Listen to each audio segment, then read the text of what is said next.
আজকে মূলত দুইটা ব্যাপারে কথা বলবো। এক নম্বর হচ্ছে সিগারেট, মাদকদ্রব্য সম্পর্কে। হ্যাঁ, দেখেন যে বিভিন্ন ব্যানার বা হলো পোস্টারে বা বইয়ে যেখানে মাদকদ্রব্য নিয়ে আলোচনা করা হয়, ওইখানে কোনোদিন আপনি দেখছেন যে সিগারেট হচ্ছে মাদকদ্রব্য লেখা আছে?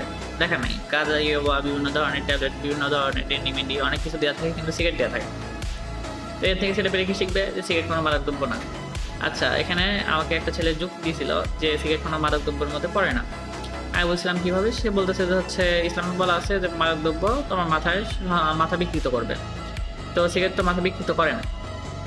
তো আমি বললাম যে হচ্ছে ইসলামে এটা বলা আছে যে হচ্ছে মাদকদ্রব্য থেকে গন্ধ বের হবে। হ্যাঁ, তো সিগারেট খেলে অবশ্যই গা থেকে গন্ধ বের হয়, যেটা বাজে গন্ধ, যে যার নামাজ হবে না। আচ্ছা, এটা গেল। আর দুই নাম্বার, আমাদের সমাজে কি হয় যে হচ্ছে বাপ দাদা সবার সামনে পান খাওয়া যায়, কিন্তু সিগারেট খাওয়া যায় না।